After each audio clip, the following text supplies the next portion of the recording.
Attention 59 gamers. Sorry, 59 gamers. It's still really hard to get that out of my head.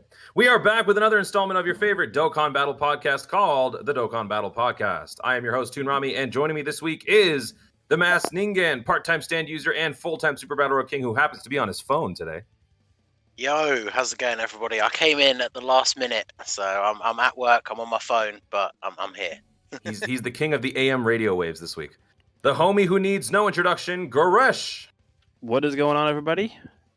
The most quiet person I have ever met, Kensei. Hello, guys. Oh, you weren't supposed to say anything. Kingpin of Hell's Kitchen and Hunter of Alex, Alec Hunter. What's going on? And introducing the professional lover of Kefla, Sly. Woo! I was going to use another word, but, can't do it. No, Make sure you guys are locked in across all of our social media platforms and connect with the 59G network. Follow us on Twitch, Twitter, subscribe to our YouTube, join the Discord, Facebook, our new Reddit, the brand new website. Check it all out. Links everywhere. Stay connected. Stay locked in. Without further ado, let's jump into episode 17, The Calm Before the 6th. So we'll start with the new favorite event that everyone is clamoring about on Global, and that is the Torture Simulator, or the Frieza Combat Simulator. So basically, this is just another punching bag event. Guys, is this even worth talking about? The rewards are minimal. The effort is unnecessary. What are your guys' first impressions on this event? Obviously, JP's had this first, but anyone can chime in here, so feel free to just take it away. Still better than Chain Battle. I mean, is it though? Is it though? Because at least Chain Battle, there's a light at the end of the tunnel, which is a lot of orbs and a lot of other stuff. Here, you're getting gems, incredible gems. Really. Here, I get to use the units that I actually summoned for. Don't you only get like 5 stones per reset? Yes. Yeah, you literally get 5 stones. So each interval is like 3 days. And at most, you get 5 stones, 6 sleeping Kais, and like 20 incredible gems. And you get some Zenny statues or whatever. But the reason I would say that it is better than Chain Battle is because at least we actually know how it works. Mm-hmm. Fair point. That's true. Do you think so? Is this something that we should be hyped about because it's another event that forces us to kind of just re-engage in Dokkan, or is it more about the fact that they can't seem to break away from the events they've already had in place for so long? Like, this is basically another glorified punching bag event, right? So is it worth praising these guys for copy and pasting a new event, or should we just be happy with what we get? There's 2 sides to this, right? Number one, you could argue it's better than getting no new event at all, right? Yeah. But the other side of it is just like, I'd rather just not play the event at all than play it. Yeah, same. Which I've been doing. I played it once and I just never played it again. Because the only good thing about this event is you only have to play through one stage to get the missions done. And once you get the missions done, you can just ignore it until it resets, right? Yeah, basically, yeah. Honestly, I'm not really... Yeah, I just tried it once and I said, yeah, this is not a really good event at all. And I'm like, the rewards are kind of trash, like they are. Other than that, it's like 25 Dragon Stones, sure. I'll take it. I guess we can save for Gogeta. That is coming to Global. So, other than that, this event is just like really boring to me. Yeah, it's one of those things that it's like the punching bag thing, but at least you're not limited to 2 tries. But the thing about it is it's just as frustrating because when I recorded my video for it, I must have had to like go into the stage and then quit like at least 10 times in a row because you either get your main damage dealing units in slot 7 or you get like all the support units are on like turn 2 and the nukas on turn 1 with like 2 Candy Vegito. So it's just you just immediately have to quit, try again. But then once, like especially this one, the second one was a lot easier than the first one. Like if you have the STR Martian Vegeta, who's obviously a much older unit, like he very easily like one-shots it. But just like it took multiple attempts to actually get the right rotation for him. But like Goresh said, you only have to do one of the stages to get all the rewards, even though I say all the rewards, it's not like it's a crazy amount. But yeah, it's more frustrating than anything. But once you get that one setup, then you've pretty much got it done. So Sly, you were going to say something? Oh yeah, can you use items? I don't remember. You can use one item. Yeah, Yeah, one one item. item. slot. I mean, that's better than 0 if you think about it. And then on top of that, you're not limited to 2 a day. So That was their great genius coming out, where they're like, "Oh, we're gonna make this unique by letting you only use one item instead of none." And plus, Wow, thanks. Worthless. didn't they restrict those orb leaders ones? Yeah, you can't use certain orb changing leaders. Yeah. I don't quite. I mean, I don't know. I don't quite understand why they limited those guys, but you still have a pretty decent substitute with the Candy Vegito. So you're still. I mean, because if you're getting rid of the leads for nuking, you're essentially, I guess, trying to say that they don't want you to nuke, but then you just end up using a nuke lead anyway. So Yeah. what were they trying to accomplish with that whole thing? I don't quite understand.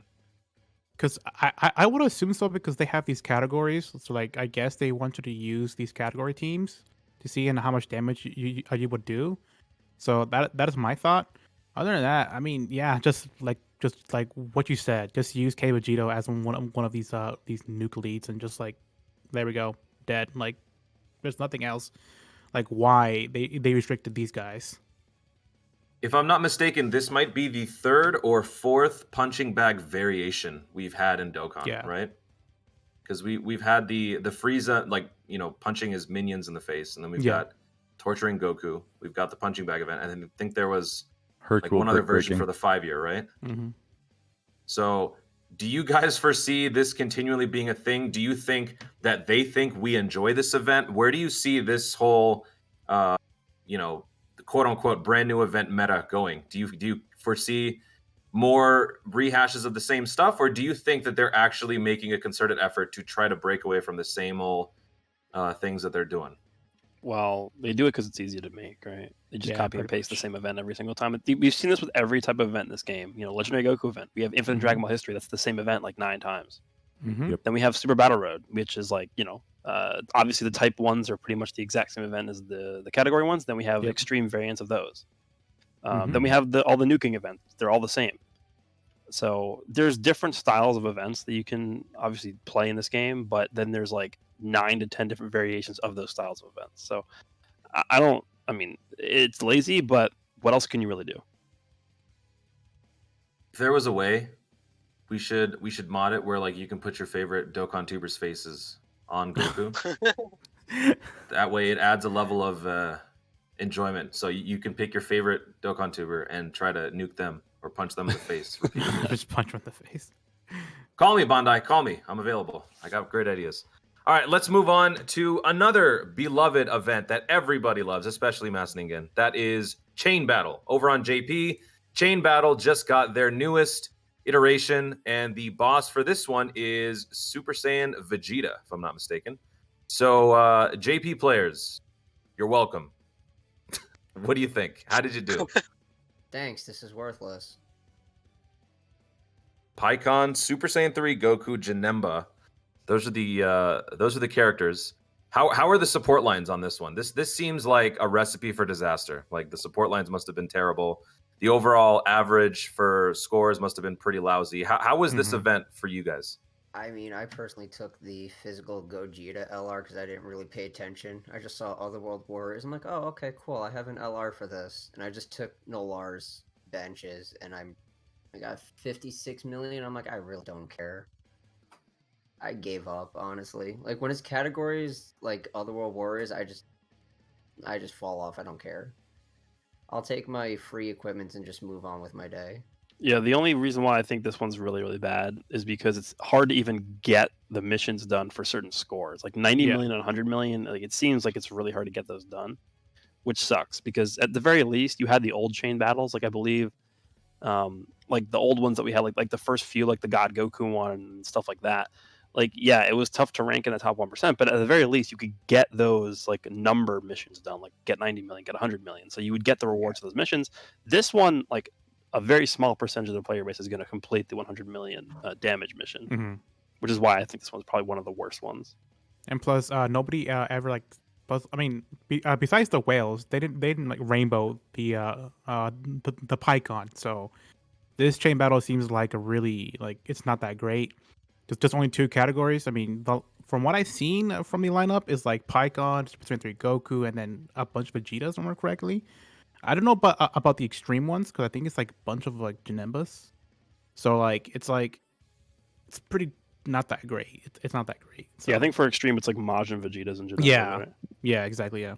I think I had like a few Goku Blacks in there just because they were glowing and I just didn't pay attention, like I said. What's unfortunate is I think they think that this event kind of encourages people to summon on the newer banners, thinking that they will have the necessary pieces to do these events. But I don't think they realize how little we care about this stuff.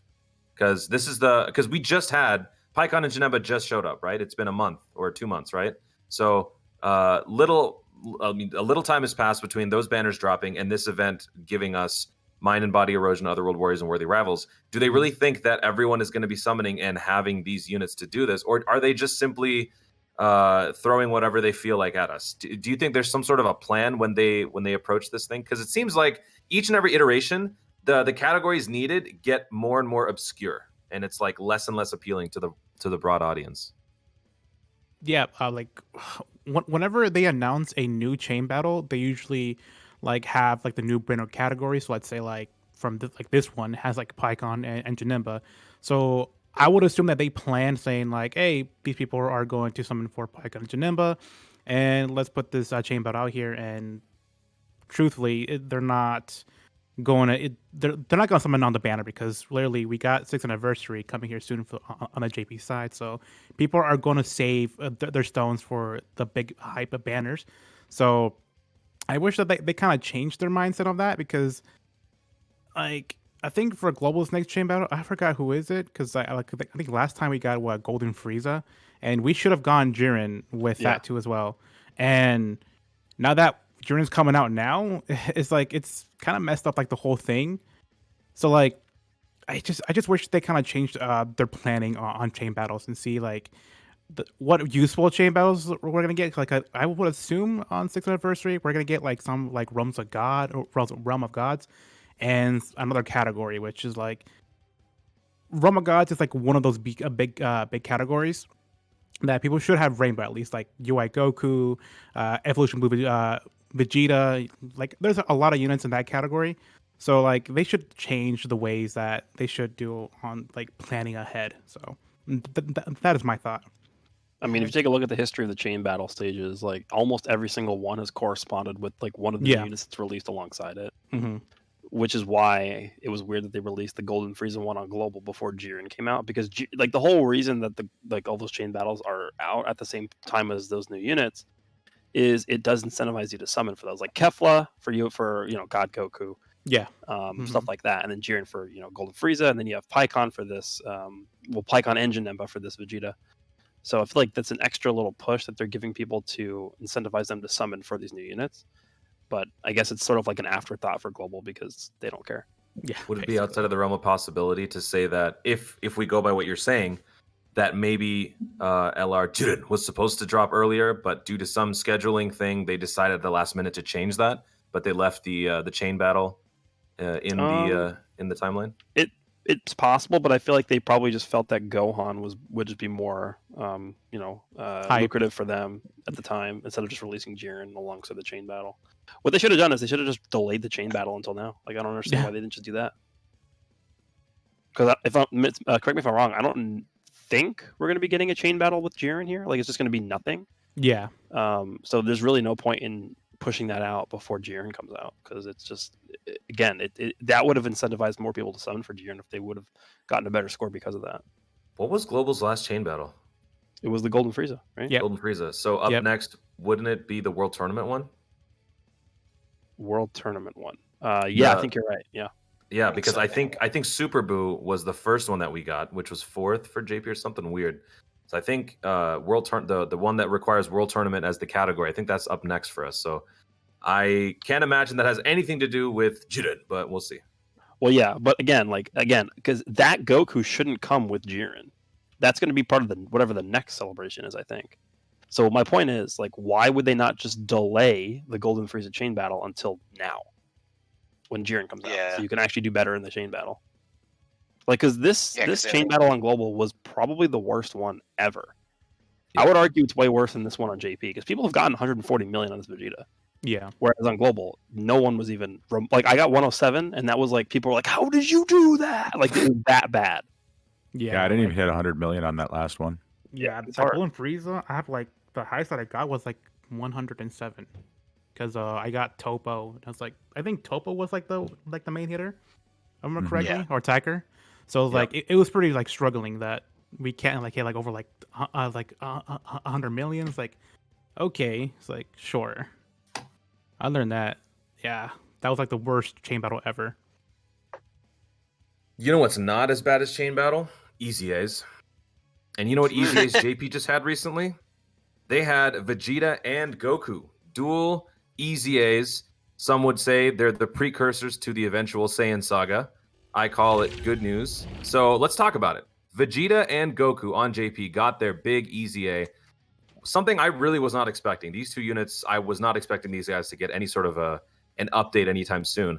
But JP players rejoice. You get 2 more stackers. Woo! And you get 2 more Pure Saiyans that can do crazy amounts of damage. We are seeing more of these stackers day by day. But let's talk about it. So we'll start with, I guess, the Kaioken Goku. This guy, as a Goku's family lead, with his Easy A, now greatly raises attack and raises defense. This is a new archetype that they're starting to implement more and more. Causes supreme damage to the enemy. He is a Goku's family lead, key +3, 130%. And then key +3, 100% sub lead for tech. Key +1 at the start of each turn. Defense +70% when there's a Vegeta's family category enemy. Attack and defense +100% when performing a super attack. Key +7, attack +70 when HP 70% or less. Chance of performing critical hit +7% per key sphere. Tech key sphere obtained up to 30. So not only is this guy a stacker, but he's got some, I guess, kind of a nuking property with the critical hit element. So what do you guys think about this unit and his Easy A? We'll start with Sly. What do you think? So far the only one that I have Easy Aid was Vegeta, but that's because I already had him farmed out. I think because I was working on something for a Legendary Goku event. I haven't done the Goku yet because I just don't want to be asked to do that Hero Extermination event with the terrible drops. But I have read through it, and the fact that they both are 50% infinitely on Super is actually nuts. Because they came out, the 3rd anniversary, I think? Like, initially? And Goku was just raising attack and Vegeta was defense. And the fact that their Easy A, like, almost 3 years later, is now 50% for both, that's nuts. And the fact that are they both 130% in their leaders after their Easy A? Yeah. Yes. Yeah. Yep. That's actually pushing. That's not even pushing. That is Dokkan Fest like leader numbers, like or LRs, because some Dokkan Fest leaders have 130%. Like I think Android 17 has 130 to defense. The 3rd anniversary LRs are 130 to defense as well. Super Saiyan Blue Evolution's 130. Like, even though it's one stat, that's still like Dokkan Fest level. And the fact that they're doing that for these kind of units, I'm just curious of like if they potentially like Easy A someone like, I don't know, Kefla, who actually needs it. I know me talk about Kefla, but whatever. What would her leader skill even then become? Like 150, 155, 160? Or like what is the anniversary like? We'll get to that later, but like, what are they going to do for those leaders? Are they going to keep it 170? Are they going to push it up? Like, just opens up a potential like new realm of possibilities of like power creep or something for leaders. Alec, you enjoy doing a lot of these long form events with various challenges. Mad props to you. What do you think about these 2 new units? Obviously, they're stackers, so you know where they're going to go. You and I both know. Everybody knows where they're going. And, we've seen this before. We've seen a lot of this. There are a few changes here, a few differences. The Vegeta is basically the same thing, except physical. So your thoughts on this, on these new units, and are you getting bored of the stacking meta? Do you feel like they need to try to move in a different direction, or do you feel like these little gradual changes are okay for now?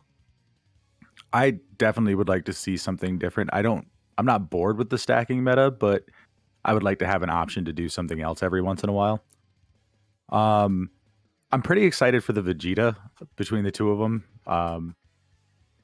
I think he might be the key I need to beating Legendary Goku Mono Physical. So I've already done Mono Tech, so I'm not nearly as excited for the Goku, but the Goku looks solid. I think his gaining of defense when there's a Vegeta's family enemy, it's kind of lackluster in comparison to the attack that Vegeta gets when there's a Goku family. You're going to use Vegeta against Goku a lot more than you use Goku against Vegeta. Yeah. But, go I ahead. don't know. I the one negative I see here is that you have to get your super attack off before you get their passive attack and defense boost. Right. So they are never going to be a first slot unit, which that's okay. You can build your team around all that. It's just kind of annoying to me that it's like you have to, well, any passive where it's like you have to be the first attacker, not in the first slot to the first attacker. You know, those kind of things just irritate me a little bit, but not enough to the point where I'm like freaking out about it. But all in all, I'd say they're a good addition. It would be nice to see something different than just stacking units. Maybe something with, you know, maybe not stacking, but like a 1-turn raise and then some kind of damage reduction instead of, you know, stacking defense just constantly.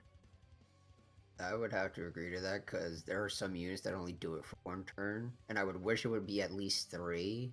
Like the 5th anniversary LRs, they're 1 turn only. So someone like Gogeta or even Vegito, because they don't like keep that from the previous attack, like if they get hit before they super, that's just a night and day difference of the damage they could be taking versus what they are actually taking.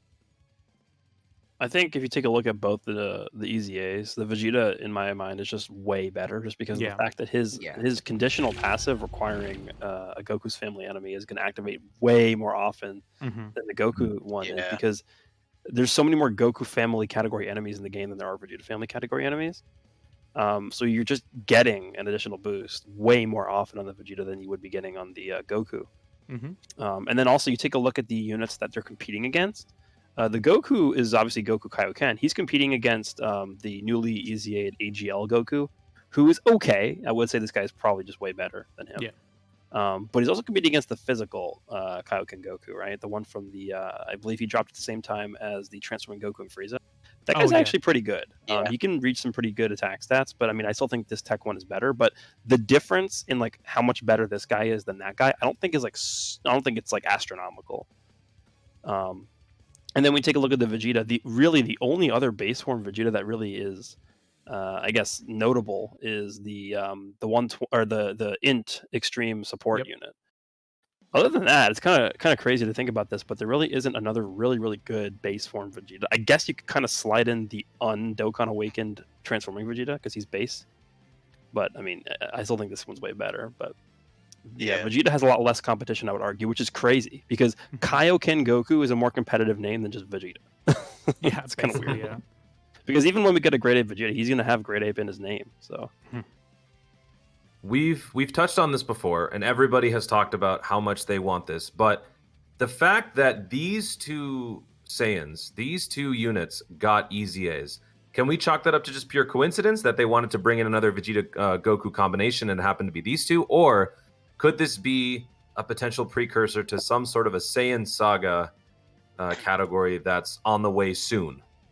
Because I mean, there are quite a few Vegeta Goku combos. But why did they pick this one? Any thoughts on that? At this point, I think it's pretty much confirmed that the anniversary is going to be Tournament of Power themed. Yeah. And there really isn't going to be anything else up until the anniversary comes out. So like you got another 2 weeks really until things start really coming out. So this being like a precursor to a Saiyan Saga celebration, I don't see it. No. The timing of these guys getting their EZAs now, what that tells me, unfortunately, is that there really is no plan. There are no plans to really do the Saiyan Saga anytime soon, because that would have made a lot more sense to line these guys up alongside a Saiyan Saga celebration. I think this more so lines up with the fact that they've done this for the past, I think, 2 years now. They've done like the eternal rival shit. before the anniversary starts, like every single time. Like there's a banner where it's like Eternal Rivals, and then they have like this LR Super Saiyan 3 Goku in there. And I think last year they had like the banner up as well with the LRs in there too. So it's just like that same theme they've had where it's just Goku versus Vegeta every time to build up into the anniversary, which is always obviously Goku and Vegeta theme or Fusion theme or whatever it is. So Yeah. Which Goku Vegeta combination do you guys see could be potentially the next Eternal Rivals EZA? I think it's Tech Super Saiyan God Goku and the STR God God Vegeta. You think that's the next step? Yep, I think so. He wouldn't be wrong because going into next year, it would be 3 years since the Broly movie, so that could make sense. Mm-hmm.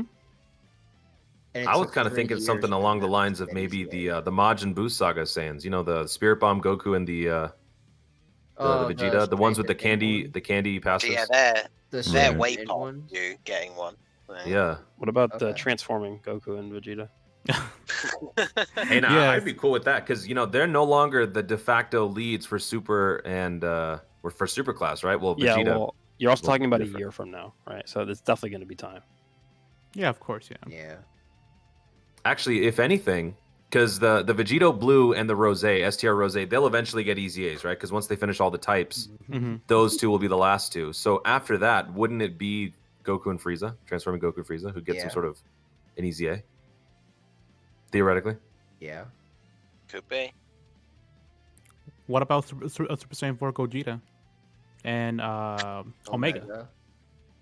I mean, those were. I think it'll be a while because once they do them, then they'll really have that's them starting the category leader EZA like cycle. So I think it'll still be quite a while till we see those. Yeah. Actually, while on the subject of that, let me ask you guys this real quick. Do you guys think that they should be expediting that whole process, like trying to get these EZAs up and running more often? Or do you think they should keep this steady pace to kind of keep the timeline of Dokkan flowing at a consistent rate? Because a lot of people are saying, and just overall hype in the game has been dwindling here and there between celebrations. Do you think implementing more of these more often for either the units that you'd expect to happen or for other units that maybe you wouldn't see coming, do you think they should be dropping these more often, more frequently?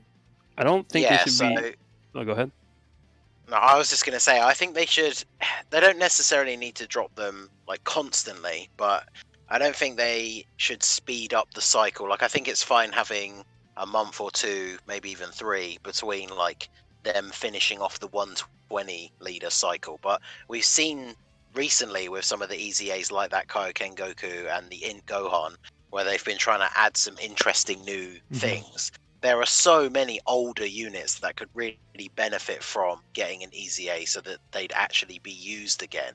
That they should start, like if we got one of those as an EZA, even if it was like one every month, there's still so many of those units that could do with getting those, and then they wouldn't have to speed up like the 120 cycle or anything like that. So I think that would be something that would be good for them to do. I think the pacing of EZAs in general is fine. I just think they need to shy away from continuously doing Dokkan Fest EZAs. Yeah. So this is a really good example of an EZA that I really like, because these guys, honestly, they didn't really need EZAs yet, but this type of EZA where it's just a banner unit getting one or 2 banner units getting one in one EZA event, that's good. Because a lot of these banner units you're going to pull way more often than Dokkan Fest exclusives because they're obviously on every banner. And also, one more thing I want to bring up about EZAs too is I actually think they should, instead of continuously doing like, oh, we're going to go through all the 70% leads, then we're going to go through all the 120% leads, then we're going to do all the category. Like, instead of doing that, I feel like it would have been better just to pick and choose who the worst Dokkan Fest exclusives were first and then focus on them. Because you're not going to tell me that Physical Cooler needs an EZA more than some category leads. Yeah. So, SDR Ultimate Gohan. Yeah, like STR Ultimate Gohan, or even someone like Int Goku Black definitely needs an EZA way more, I would argue, than the Physical Cooler does. So I hope, what I would want them to do is I'd want them to just expedite those character EZAs that need it way more than like Cooler, even though Cooler and like I guess you could also fit in there the Super Saiyan 4s, but I mean, you could argue otherwise. I would argue that some of the categories definitely need it way more than some of the 120s, but they're just going to go in order anyway, so I don't know.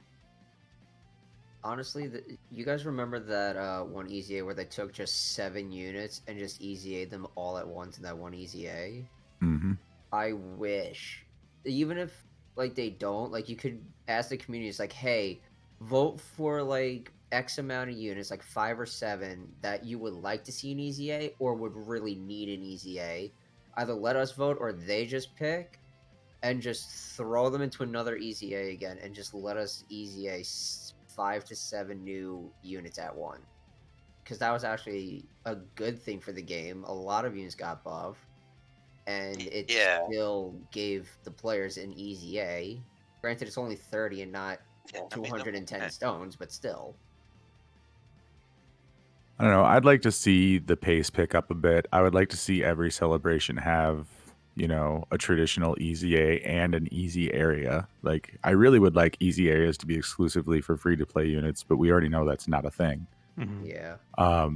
But I feel like the catalog of characters, when you include, those unfeatured units, there's enough of them where they could go hog wild for a while and not really catch us up. I mean, I understand the longevity of the game and whatnot, but I mean, if people are pulling these units that they don't care about, then they're not going to be playing the game. Like they get their one featured unit or whatever, their one Dokkan Fest unit, and they try to build a team around it, and they don't have any excitement for any of these unfeatured units because most of them are pretty much garbage now. If we could get those things awakened faster, I think that would help with excitement, at least from the player base.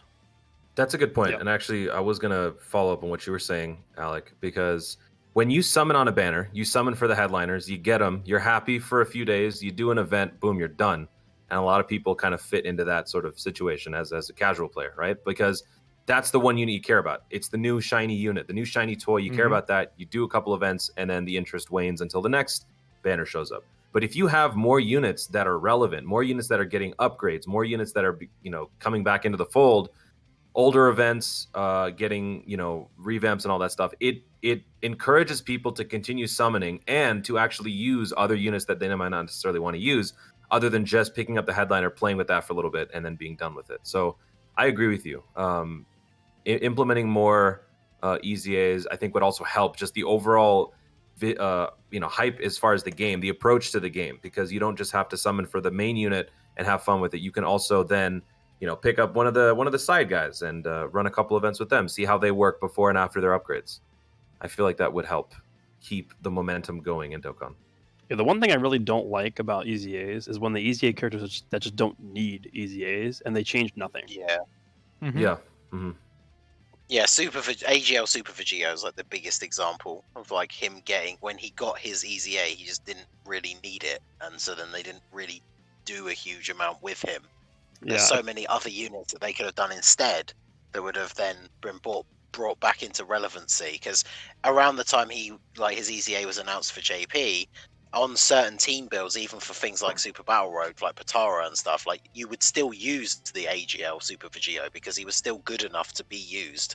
And then it was like he just kind of got his EZA because it's like, oh well, he's the next one in line to get one, but he didn't really need it. And I've said it before on previous episodes, and we've talked about it. Like EZAs should be for the units that just don't really get used anymore, and then it gives them a chance to refresh them and actually bring them back into being relevant again. Because like I'm trying to think of a really good recent example, but like say like the physical Fat Boo, like who was using him before his EZA, but now put him on one of the teams like a margin to Buff Boo is a great example, especially now because he's one of the best link partners for the in Kid Boo. Like who was using him before, so him getting an EZA is perfect. Like that's what they should be for, and there are so many units that could do with that treatment. And like Alex said, there's so many of them. Like if they gave us an EZA even every month, I mean there's only 12 months in a year, there's way more than like 12 units that need them, so it's not like they'd run out of units to give them to. All right, let's move on. Let's not dwell on the EZA side of things. Let's talk about some hype stuff. Yeah, Jiren. Yeah, everybody's excited about this guy. He's finally dropping on global. I know the chat is super excited about Jiren. Wait, I thought you said hype stuff.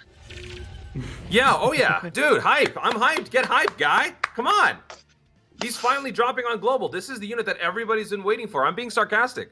Jiren is the lead for Universe 11. All right. Yeah. Yeah, Universe why 11 didn't you LR. use Yeah, it? baby. Key plus 3, 170%. This dude does massive damage, causes Colossal to the enemy, greatly lowers defense, causes Mega Colossal, massively lowers defense with medium chance to stun. Attack and defense plus 200. Key plus 1 with each attack received up to 5. Woo! Attack effective against all types when target enemies attack down or defense down. Performs critical hit when the target enemy is stunned. Then he's got an active skill. Dude, get this. Attack and defense plus 30%. All enemies attack and defense minus 30%. Stuns all enemies for 1 turn. Can be activated after the character receives 5 attacks or 5 times in the battle. So, yeah! Can you He's repeat that? here, guys. Global is getting I- to it. I'm so excited. Someone help me out. Save me. This is too I much. appreciate the enthusiasm. You could sell ice to an escort. Okay, Toon, I'll help you out a little bit further. Yeah. Just do this exact same thing with Super Saiyan 4 Gogeta gets announced for Global. See, I don't have to try for that because people will be hyped. But Exactly. in all seriousness, all right? This is the next unit that's dropping on Global. It's about time. I personally have a vested interest in getting this guy because Universe Survival Saga is my favorite category. But let's talk about this unit individually and also as a category lead. What do you guys think about this unit? First impressions, Global players.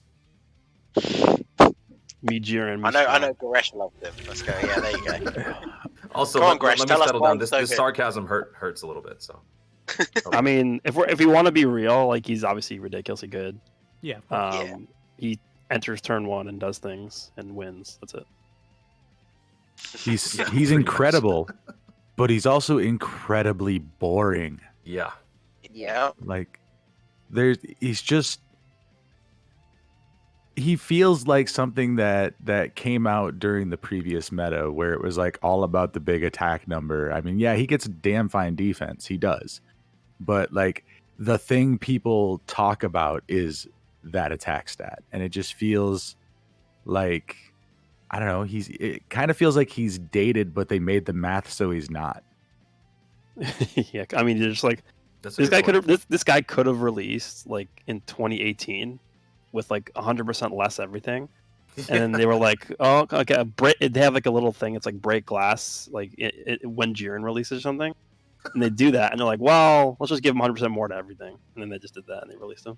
Right. He feels like an old style unit is really what it comes down to, but he's an absolute monster.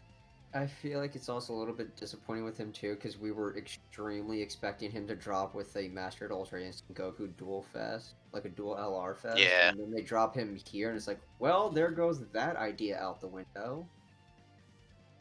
Guess bring The in one Super thing Saiyan that Blue stands Evolution. out, Go ahead. the one thing that stands out as weird for him is because he released on his own. He's like a standalone Mm-hmm. legendary summon banner, but his leader skill is insanely high for a like standard legendary summon banner summonable LR. Well, Yeah. I mean, the GT trio also has that too for Dragon Ball Seekers too. So it's like it's not impossible, but I guess they're just picking and choosing like a category, and they're like, all right, screw it, give that random summon LR 170 and move on. Because Goku and Frieza have 177, but that's like a special thing for them. Because it's Universe 7, you know, everything's all 7s. Yeah. Every single one of their stats ends in 77. So Universe 11 as an entire category is very small but very focused. There isn't even enough.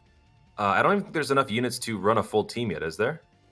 There's just Yeah, there is. That's why we're There getting is. a bunch of units with him, right? We're getting So the, you've got the LR, you've got Int Mhm. Topo, but he's not. It's not just him; it's the Pride Troopers. Yep. You've got Dyspo, you've got the STR version of Jiren, we've got the EZA for 2 of these guys, Dyspo and Topo, happening soon, and then we've also got the physical. What's this guy's name? Casserole. Casserole and Pride Yeah. Troopers. Casserole Pride Troopers. So and a that's very awesome. small focused category. What do you guys think about this category as a whole? It's kind of hard, I guess, to fully assess it until we get to run these units, but there's some pretty decent support across 2 of these guys with Int and STR Topo. These guys provide some massive support. So what do you guys think about this category, Universe 11 as a whole? Good, bad? I think like I this mean, this category team is really good. Just that for me, from my eyes, is like this is like a category that wants to support the LR Jiren as much as possible, because Casserole, he gives up like super allies, K +2 attack and defense, but by 30%, and then you got the Pride Trooper Topo, who's supporting the Jiren as well, and they got the God Topo who's supporting Jiren. And Dyspo, I mean, you can put him there, but like he's not technically like supporting Jiren as much as you want to. So like you really want to use this team to support Jiren as possible and just getting him as much high as damage as you need to. So I would assume in the future we are going to get like a Jiren / Pride Troopers and the other ones as well. So I mean they're going to probably support Jiren as much as possible, or they can just support each other along the way in the future. So this is my team. I think it's okay, but maybe in the future once they add like more units in this category, it could potentially be one of the good ones. But at the moment, it's kind of in the middle for me.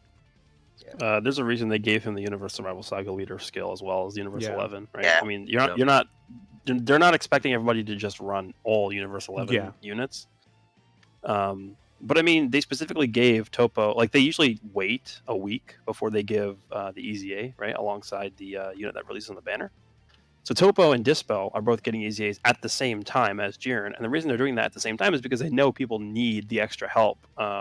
Well, they know Jiren needs the extra help alongside his other teammates to actually form a respectable team for Universe 11. So that just tells you how limited and narrow this team actually is. But again, the Universe Survival Saga portion of their skill can really help out. There's like a million units you could use on there, so that's why they did that. It's going to be tough for them to justify bringing in more units for Universe 11. I feel like it's kind of in the Namekian category side of things, where it is a category and it's a good one because it's very black and white. This is literally Universe 11, very good category. But then as far as having more inclusions in the future, it's going to be tough. Which is why they have that secondary leader skill. This is such a bland category in terms of team building because, like you said, Kensei, it's just support the big gun, have the big gun do the damage. That's pretty much it. Yeah, pretty much. Yeah. And obviously, that's a side effect of the fact that there's not that much in terms of personnel, right? So, I like the category. Not looking forward to the team per se, but again, he's Universe Survival Saga, and that's all encompassing. So.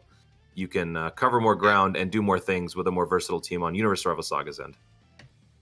I feel like Legends might have hit the nail on the head better because they gave with the tags and / categories, because they have like powerful opponent and rival universe. So you were able to build out a team for Jiren, Topo, and Dyspo a little bit better than Universe 11 on Dokkan, where it's literally, like everyone's been saying, buff the one unit that's going to stand out and do everything. Yep. And just everyone else just, look pretty and smile for the kid. Yeah, I think obviously he worked really well on Realm of Gods because that team also has a lot of support units on it. But this guy really becomes it becomes another story once you factor in Bojack and his team, the Time Traveling Warriors team. Oh, yeah. Yeah. Because then you have Bojack floating. He's basically cooler, right? You just have a cooler that's supporting Jiren floating around on your team. Yeah. So that's when I feel like this guy really can put in a lot of work, even though he's obviously still very good on his own team too.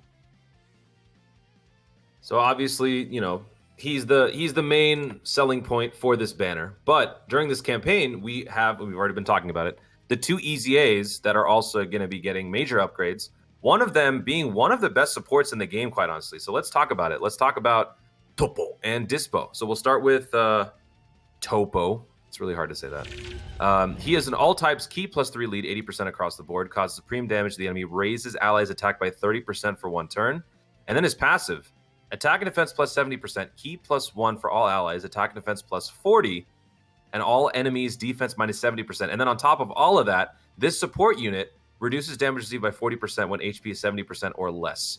So in a vacuum, this guy functioning as a support has a really good build because he can not only support, but he can kind of protect himself. But what are your guys' thoughts on this unit as a whole overall in the grand scheme of things? You mean top? Ugh. Top. Ugh. Ugh.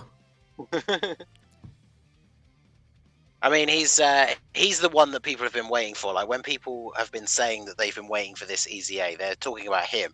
No one really cares about Dyspo. Because for teams like Realm of Gods and stuff like that, he's going to be really, really useful. So I think that he's the main reason people were excited for the EZA, and he's definitely up there in terms of support units. I think because his damage reduction is conditional on the HP thing, I would say I would probably still put High School Gohan slightly higher than him, but he's pretty high up on the list when it comes to super types support units. The fact that he gives Ki +1 is actually really good. Like, I think people underestimate that portion because prior to EZA, he doesn't give Ki at all, but then he gets the extra Ki. He actually gets respectable amount of defense for himself because prior to EZing, I believe he doesn't even have attack and defense at the start of turn. And then he gets the damage reduction, which, you know, in an event like Super Battle Road, you're going to be below 70% HP, I would argue, a majority of the time. Or maybe at least like half the time. So that damage reduction is also going to help out a lot. And then, if you're running him alongside Jiren, which he was designed to do, you're going to reduce the enemy's defense, which then triggers Jiren's super effective against all types. So, very good unit, designed pretty well. And he's definitely going to be useful on a lot of these teams. You know, Final Trump card, obviously Universal 11, Space Traveling Warriors, you can throw him on there alongside Jiren. You just do Topo, Jiren, and then Bojack floating, right? That's just like crazy turn. Universal Survival Saga he's really good on, and then Rumble Guy. He literally fits on every team on this list. Every single team he's good on. Yeah, because I see for Realm of Gods, he seems like the perfect replacement for the West Kai, because she's a 40% support, but she doesn't give any Ki, and she doesn't really link very well with most of that team. So he's like the perfect replacement to go as one of the top Realm of Gods support units alongside Supreme Kai of Time. Ali, go ahead. Yeah, I mean, the fact that he provides that Ki and attack and defense to all allies, this becomes another unit you can use in things like punching bag events. I know we're not all super excited about him, but it is worth it to note that he does have that Ki, that all type attack and defense. So it's another place where he'll be useful, which just adds to his value. To be fair, we should mention, even though I think the general consensus is we're not as hyped about Dyspo, but let's talk about it real quick. Just cover it real quick. AGL type Ki plus 300% lead for Dyspo post EZA, causes supreme damage to the enemy, raises attack and defense by 50% for 6 turns. I actually like that.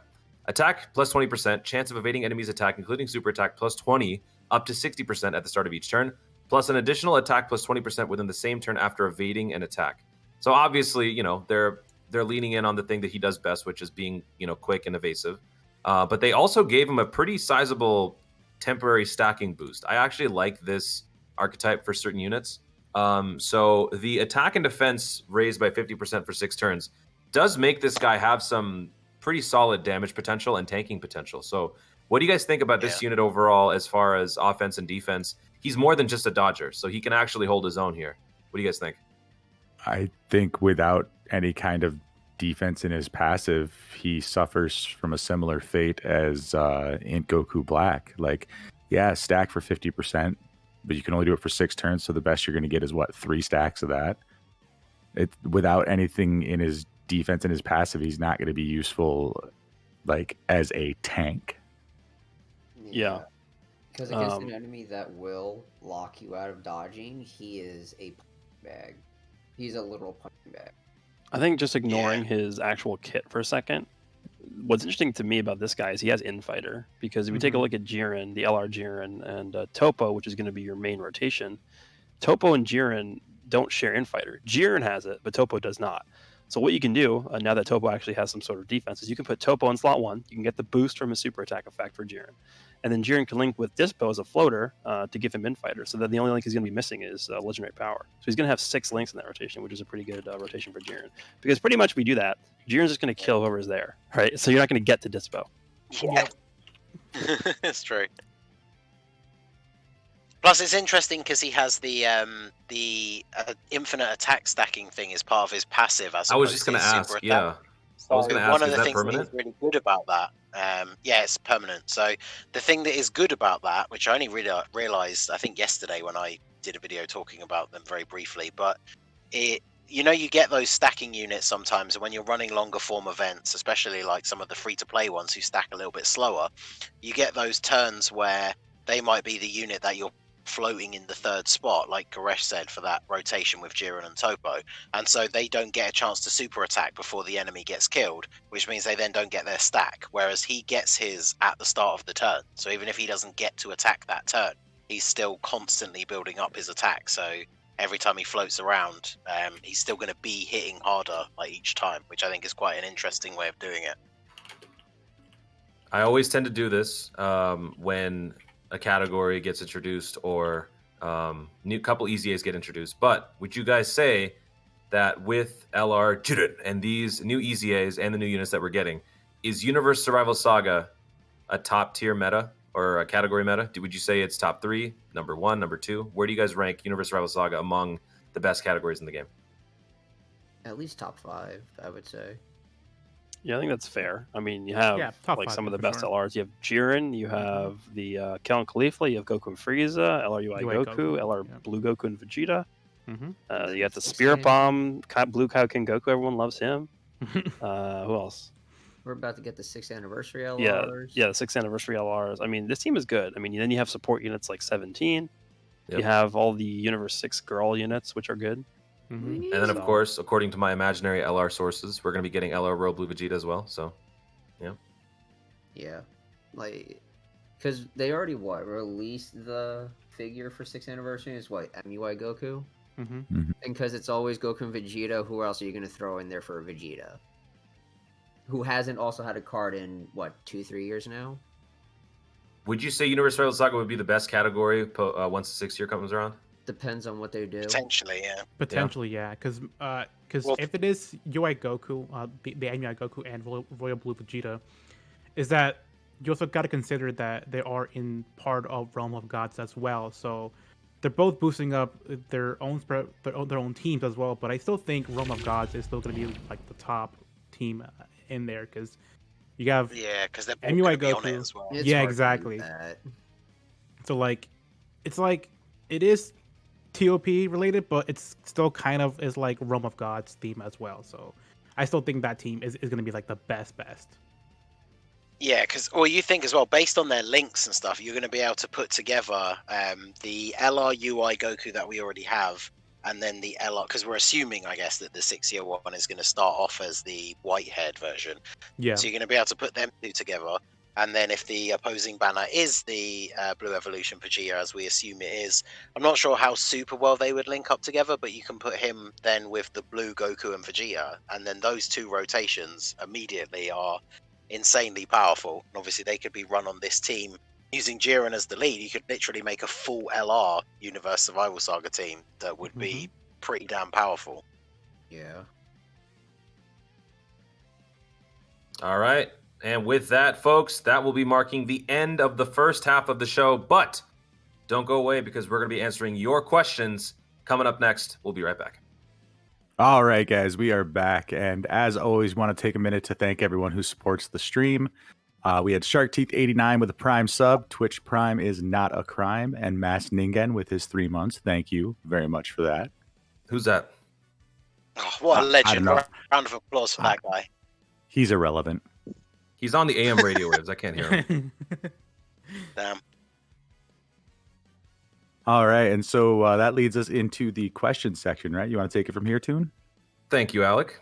So, folks, a couple of days before the show, we like to send out a little tweet or a post on the YouTube community side or even in the Discord, letting you know about the upcoming show, allowing you guys to post your questions, and then we pick some of your best questions and we answer them live on the show. So for this week, we will start with Philip Rodriguez over on Twitter, and he asks, here's the scenario.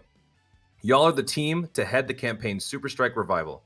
What would you add or take away from this forgotten era of Dokkan to bring it back into relevance? That's a nice question. Easy Ace! Literally. Well, they that's have to all awaken first, right? Well, yeah. They And don't did. they already have super attack level 15? Yeah, they Yeah. do. You know what? Let them be as they are. Just give them easy A's. Don't even awaken them. Because if you do that, it's gonna lead to more work, and then we're gonna have to run that by all the head leads of the department. They're gonna be like, oh, we gotta then have more artists do more work. So let's just keep it simple. We'll keep the super strikes as they are. Just give them SA20. Nah. They don't need SA20. Just do it. Why Nah, not? give them awakenings, new interesting like super attack animations. They will be So, very, very the thing unique. I would like to see. The thing I would like to see, because it's a callback to I started playing the game around this Mhm. time when obviously you had to farm up the strike characters Oh yeah. because the Prime Battle Goku was still like you can only use strike characters, and it was like 50 stamina and all that. So even though it was kind of frustrating because it was a little bit limiting, that I feel like they'd have to increase the number. But if give them awakenings and make that extra stage, like bring back that format where you have to use a team that's like under a certain team cost. Like it used to be cool. 100, which I think is a bit too restrictive now. But yeah, maybe boost that number up a little bit. 200. And yeah, bring back something like that and make that the way that you get the medals to awaken them. Maybe be quite interesting. I just think- want them. well- Want them to be relevant now. That's all I care about. Whatever whatever it takes. That's it. I was gonna say the only reason people would care about them is if they actually made them relevant. Yeah. So there's Mhm. one of two ways to do that. Number one is what they did before with them is they require you to use them for an event. Or number two is just you make them really good.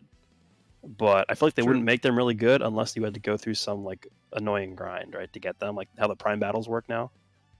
You mean like So- having to farm up half their medals from the world tournament? Yep. That's pretty annoying. Yeah, the what is it? The turtle medals or The whatever. turtle and Bulma Bulma medals. Yeah. Yeah. You know what's funny? To this day, I mean, I only started in the 250 million. To this day, I have not rainbowed all the super strikes because I don't have enough of the turtle and Bulma medals. Even though I go top 15, top 20, I still don't have enough medals to get all those rainbows done. That's tough. And here I am with all those medals and absolutely no desire to rainbow them. Yeah. Basically. In all honesty, though, you are right. They should awaken, and then they should give them an easy A. Yep. Why not just make them SA20? I still don't understand what the problem with that is. They are obviously not on par with LRs.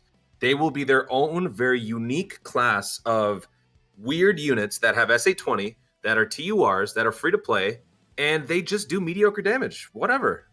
It's Dokkan. Let there be more diversity in the units. Why not? Yeah, I mean, so the thing with easy A's is I don't like when they give these units easy A's at the same time as like releasing them. And if you're going Yeah. to give them Dokkan Awakenings, then I wouldn't do an easy A at the same time because that just defeats the whole purpose of an easy A, which is to Mhm. like buff units that need help. But if you're Dokkan Awakening them and you're intentionally gimping them because you're making them worse than they should be because you're giving them an easy A, that defeats the whole purpose of the easy A system, in my opinion. Mhm. So Yeah. what I would do is I would just Dokkan Awaken them all, maybe add an extra stage to all their events, and leave that for a little bit. And then if they ever want to go back and revisit them and give them all easy A's, you just do like an easy A area, or an extreme Z area for them, and that's it. But I would only want that to happen if we get to a point where they're just not usable anymore, which is what easy A's should be used for. But this SA17. Yeah, that sounds good. I mean, 17. But 17. are any of the Super Strike characters really usable for anything anymore? I mean, Yes. Pycon is. Yes, King Cold. I Pycon use is. King as Cold well. all the time. Okay. Yeah. Fair That's enough. true. Well, no, they're not usable, but I'm saying the way you buff them is you just give them a Dokkan Awakening because they don't have one yet. I mean, they could also use that opportunity to bring back Super Strike Kibito. And I'm a junior. Yeah. Yes, please. Yes. All right, let's move on to the next question brought to us by Danny T. Danny asks, do you guys think that they will start the easy A's for the OG 90% LRs this year? Oh, God. If so, who do you think will be the first? Probably Gohan or Rose Masu. You Rose Broly? Masu. I think Broly? Broly will be Broly. first, but It'll be I hate Broly. this question. Needs it. I don't want to see the summonable LRs get Yeah. easy A's. Agreed. I think it's unavoidable. I think it's going to happen. I just don't want it to. Talk to him. Why? Why? Because it sets a dangerous precedent. Pay to play units now getting easy A's at LR level. Where does it end? Let the Why free to not? plays But let the free to plays summonable tip the units scales a have little bit. EZAs already.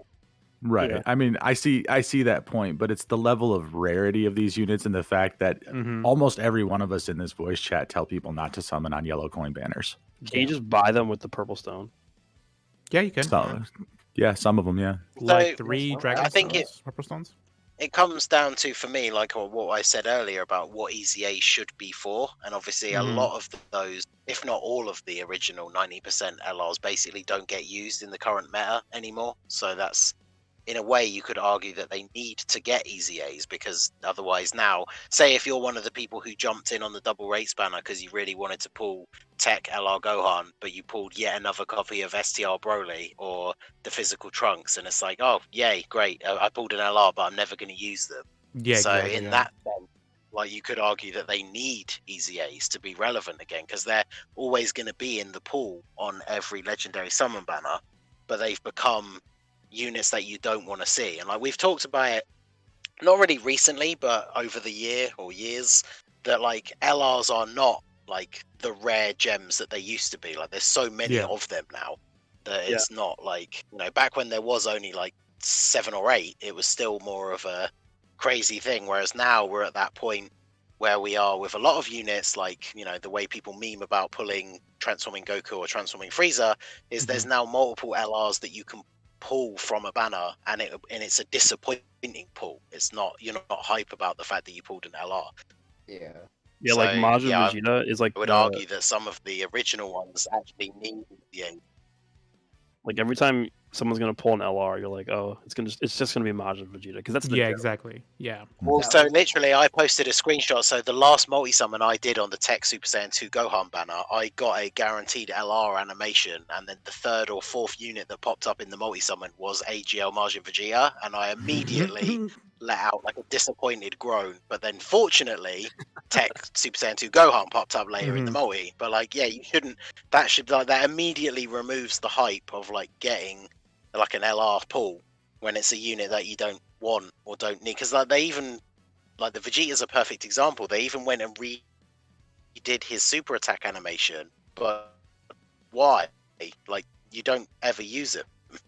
Yeah, like that was my fear too. Like with this step up on JP, it's like I'm gonna get to the 200. There's a very small margin of units that I would want, like 3 or 4, and I'm like, knowing me, I'm gonna get Int Gohan, Physical Trunks.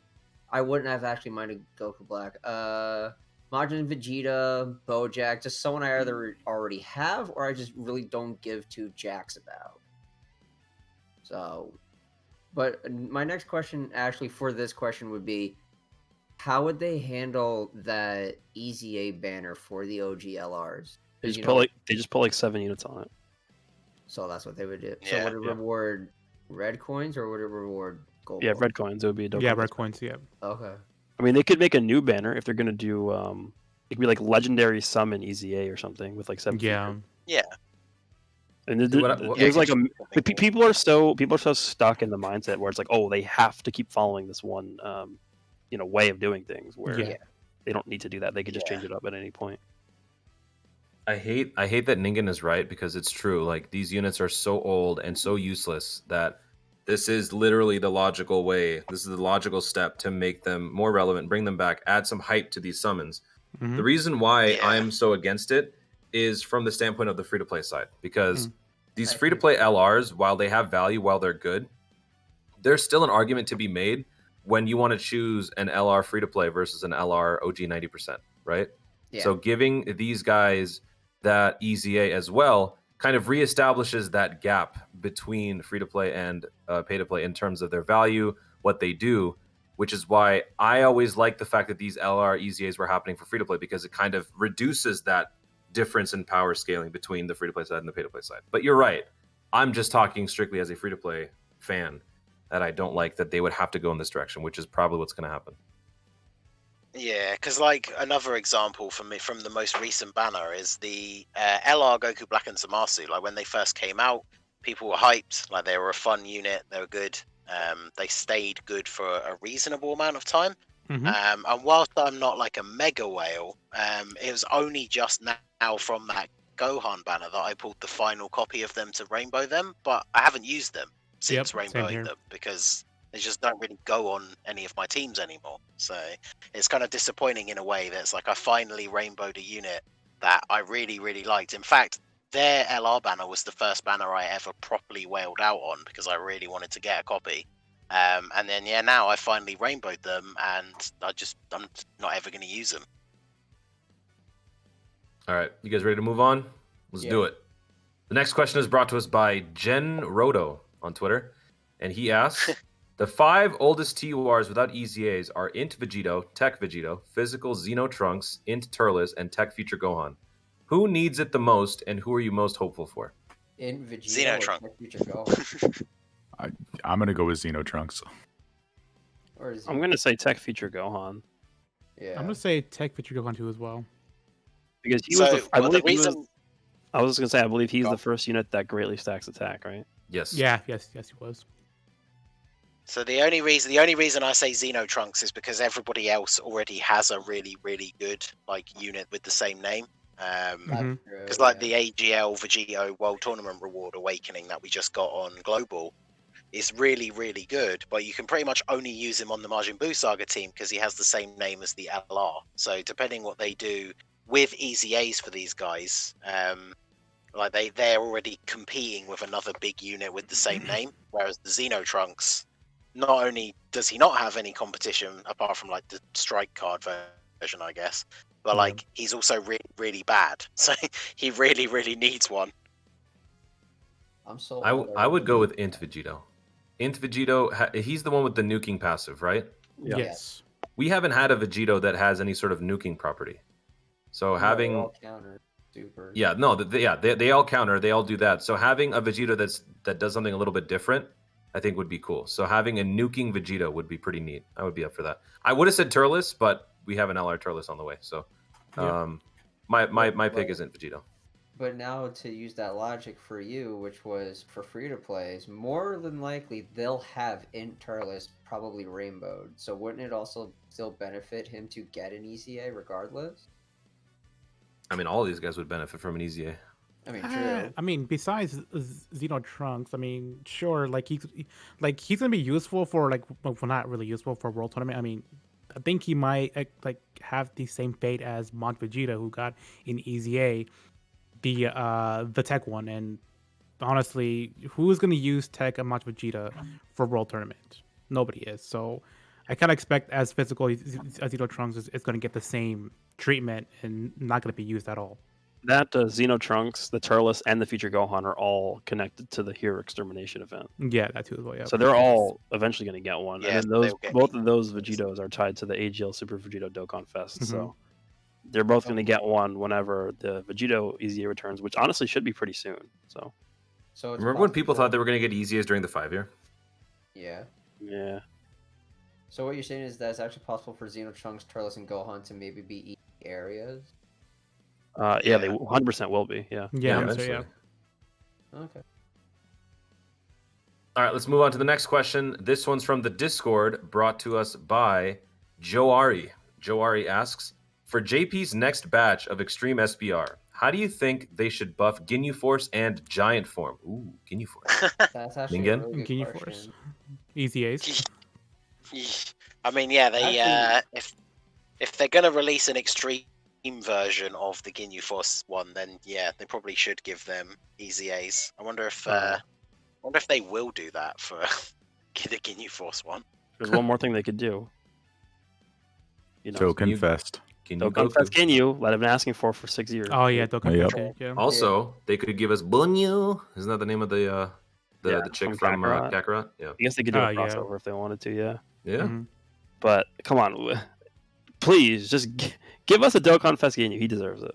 I mean, for- is he that popular in Japan anyways? He was Is like a day one fighters character. Dude, Toku Sentai, how is he not? He needs to be a part of the history of Dokkan. Come on. The Yeah, for only the the meat. only version of Ginyu is Int Ginyu and then the Goku Ginyu. And come on, there needs to be more.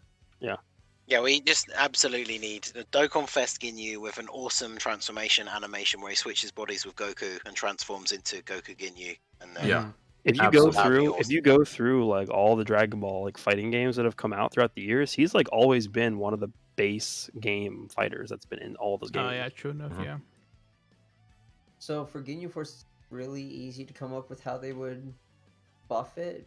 How would you handle Giant Form? Well, hold on. So- One more thing about Ginyu Force. They could create like dual units because like we Yes. definitely need a Jisen Bird or Yeah, dual I was unit. just about to say that. Yeah, Yes. yeah, So that's like another Yeah, easy way to do that. but So- card would be great. So now for the big question, how would they do this for Giant Form? So you take every character that has a giant Giant- ape in their super attack and you just put them on giant form. Or Easy A them. Or easy A them.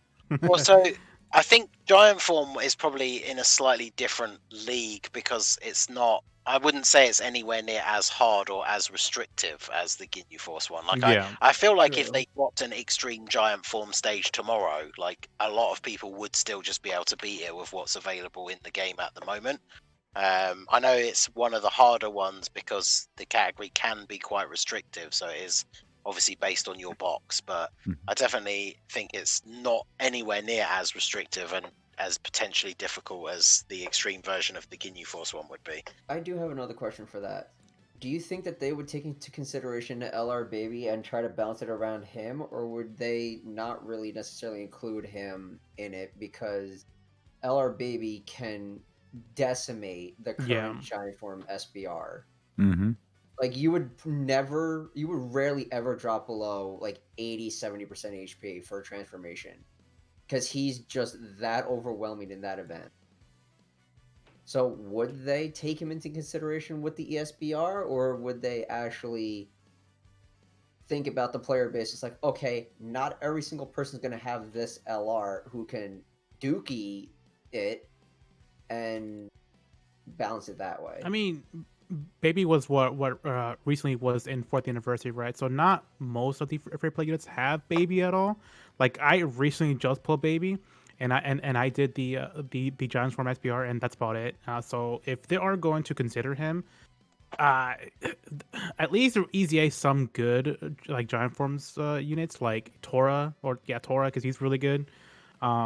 Maybe Barak potentially, and maybe a Sasha. Just to make like the whole team like work. Sasha, sorry, dude. not Sasha. Sasha. Oh, okay.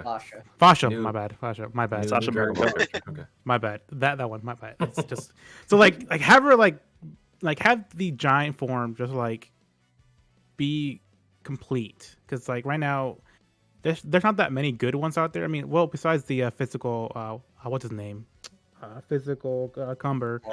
Cumber. Yeah, Cumber, Really like who's like really good too as well. Like if you want to use the great the giant ape physical Kid Goku, I mean you can do two as well. Well, he needs a Dokkan Fest.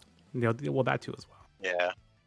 But like The problem with the Giant Form one is it varies in difficulty because it's so RNG based. Because obviously you could get a run where you go in and immediately someone transforms on turn 1, so you can do a bunch of free damage, potentially target whoever that character has type advantage over, and then if you get lucky with like the hidden potential stuff, maybe take that person out straight away.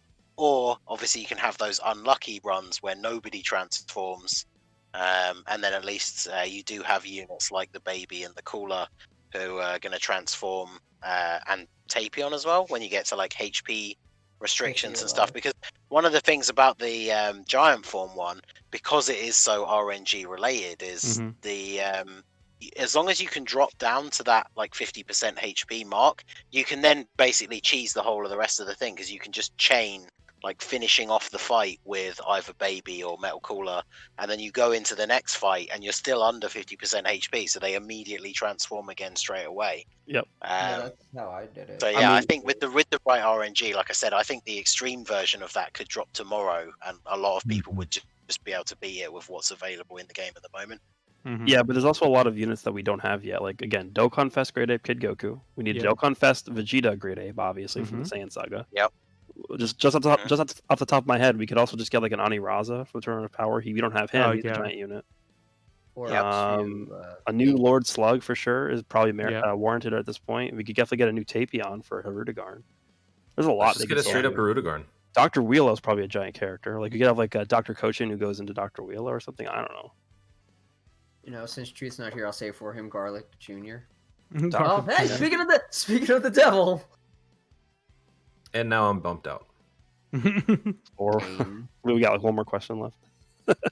All right, so let's move on to the next question, brought to us by Rice Droplets, who asks, do you guys predict a global first unit within the next couple of months? Or do you guys think Dokkan should refrain from doing global firsts for a while, since we're really catching up with JP?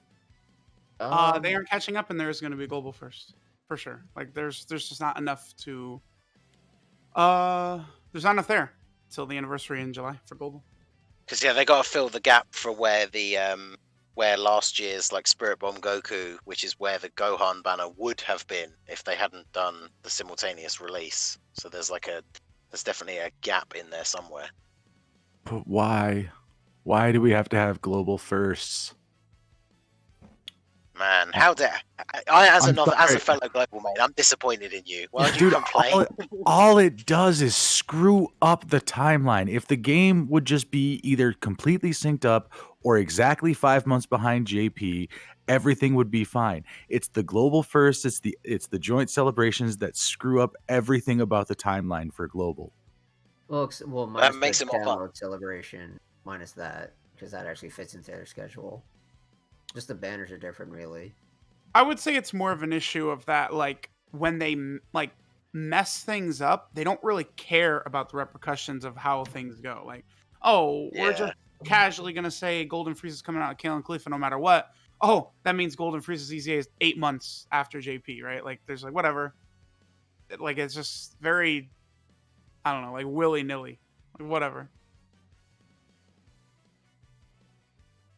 All right, let's move on to the next question from the YouTube community side, brought to us by Joshua Vasquez. The last question. Joshua asks, what do you think the next theme will be for the Dokkan Fest for 2021? We've been through the Frieza, Cell, Buu sagas, and the 6th year anniversary should cap off Tournament of Power. So where do we go? GT or original Dragon Ball? Oh, original Dragon Ball. I don't think it's going to be Original that, but please. They could. I would Yeah. like that too, but they will more than likely probably actually properly start Super. I see us revisiting like Resurrection F and Battle of Gods. Yeah. I mean, we could just go through like every movie, right? I think kind of like what Goresh said, starting over, going back to the original Dragon Ball, and then covering basically the parts of the Dragon Ball storyline that we've missed. So Saiyan Saga, maybe revisit a couple Namek Saga units, bring in some Ginyu Force, Zarbon, Dodoria, just cover the things that we haven't had. And that could ultimately maybe lead up to potentially next when Dragon Ball Super, comes back. I would I also think that like would to be a add, good. I would also way like to to do add it. something here because now that we were talking about it and I thought about it, remember how they had that list like during LR Vegeta Blue, like, hey, vote for the next LR. There was Kid Goku, Kid Krillin, and Roshi. They could actually do that as an LR if we revisit OG Dragon Ball, and we could actually finally have that. That's one of the very few on that list we haven't received already. So Well, there's Yeah. a few. Ultimate Gohan, Golden Murder Frieza. Zamasu, Super Golden Saiyan 3, Frieza. Gotenks. Yep, Golden Frieza. There's actually quite a few on there we still haven't gotten. I think they're going to continue to focus on movies.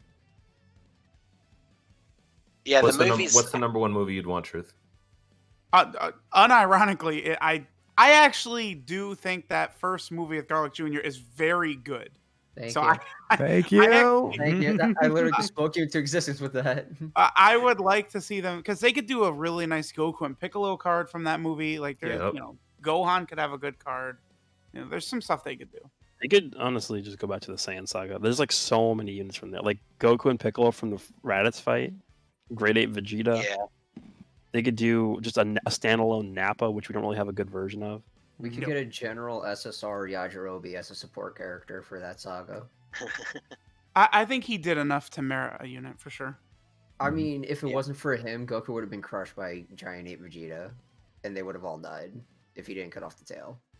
Unit super attack Krillin with the Spirit Bomb with base Goku or something. that would be Yes. cool. Yeah, That that'd be card cool. could be like, there's like 60 different ways they could do that, right? Like, it's like, they could do Yeah. so much with that. I demand Yeah, I Roshi think- gets a Kamehameha lead too. Because I like what they've been doing. Because you could say like the Bojack thing, kind of like an example where they should have like drop a big celebration where they start, like we're saying, like revisit a different saga, like say the Saiyan saga. Have like part of that. Maybe it's just split into parts.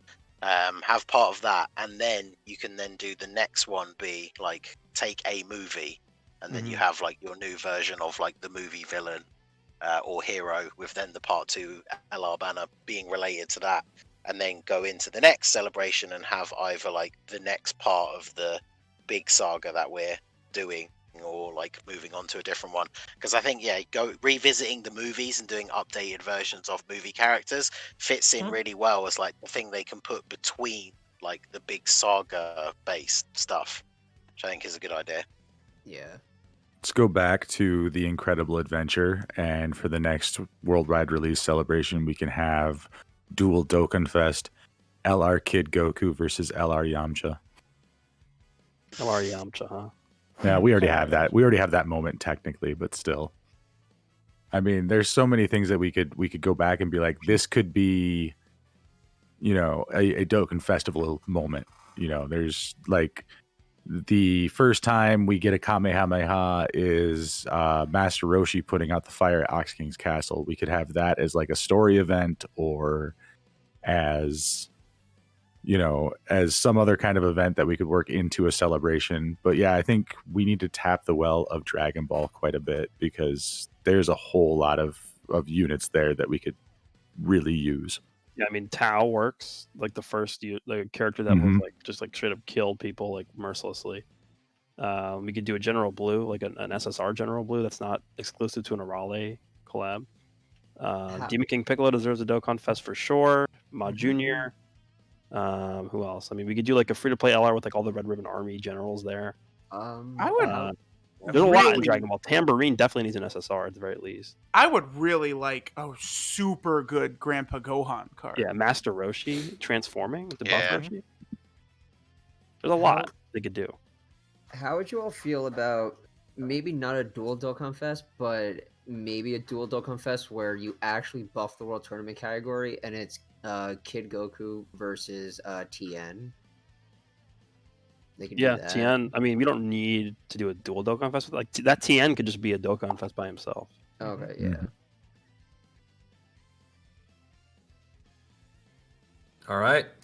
And if that's all, then we are going to wrap up this show. But you know what? Truth, you just jumped in here. Do you have any thoughts you'd like to give us before we head out for this show? Any wise words to let the chat know about? I got one for you, Anything Thune. When is V-Jump? Oh my God! Stop.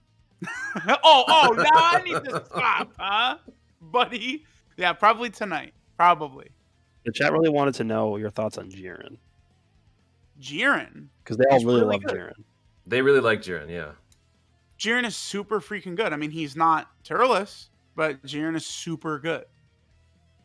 That's my thoughts on that. Okay. Talk to him. All right, so we're going to wrap up this show. Guys, thank you so much for watching. Huge thank you to Hydros for manning the boards and covering my face, keeping the stream afloat. Appreciate that. Don't forget to follow us over on Twitch, Twitter, join the Discord, check out the new Facebook, subreddit, everything. All the links are everywhere. Make sure you guys lock in to the 59G network. And if you miss any part of the show, fear not. All of your favorite podcasting platforms have you covered. Google, Apple, Spotify, many more. Subscribe and do not skip a beat. Join us right here tomorrow for our next episode of the Dragon Ball Legends podcast. For Mas Ningen, Garesh, Sly, Kensei Alec, and Truth, I am Toon Rami. Thank you so much once again for watching. Stop covering my face! Stay tuned and always remember to Dokkan responsibly.